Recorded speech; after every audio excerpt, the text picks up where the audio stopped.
Let's talk about not taking things personally. So the first thing I'd just like to say is that very often sensitive people who sense, that's really what it means, but sensitive has been given a negative meaning in our society or connotation. Often we say, don't be so sensitive. But actually what we need to be saying is, don't take things personally.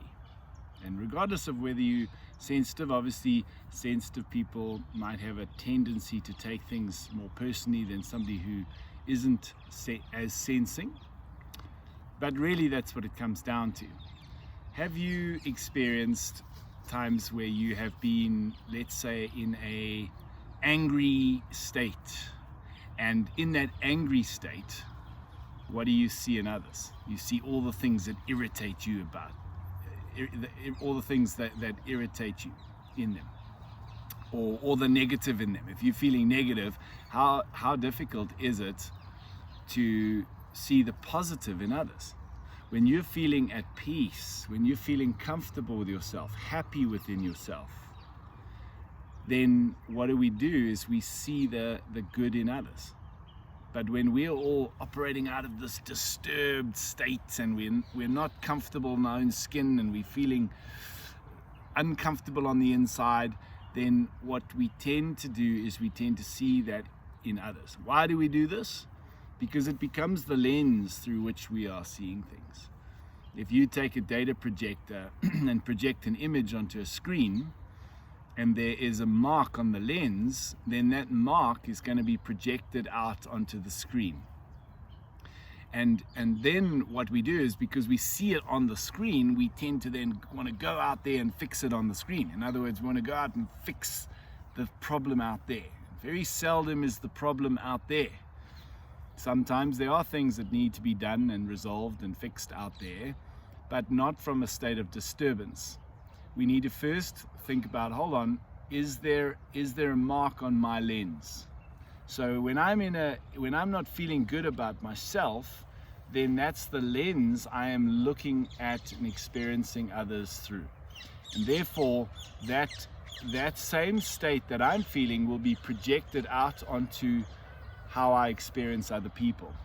And then often what follows that is blame, because now we see you as the problem. You're the one that irritated me. You're the one that's got these problems. And the reason I ask you to reflect on that is that when you are not in a good state yourself, when you're not happy in yourself, it's very difficult to see the good in others. Now let's reverse that. How often have you experienced been on the receiving end of that, where somebody else is having a good go at you?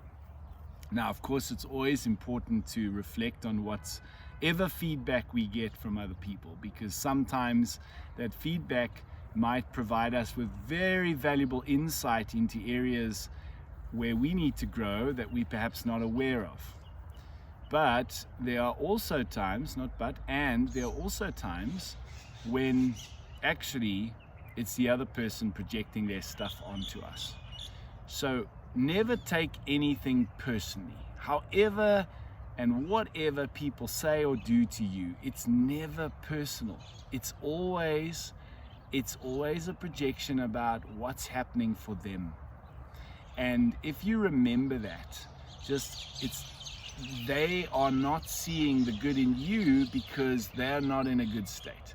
They are seeing all the things wrong with you because they're in an angry state. They're seeing all the negative things in you because they're in a negative state.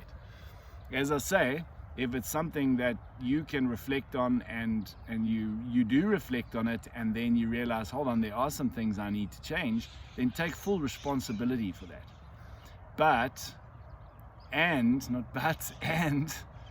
And also realize that how it was delivered, how it was given, how they treated you, how they spoke to you, has often little to do with you and more to do with them and what state they're in and what state they're acting out of.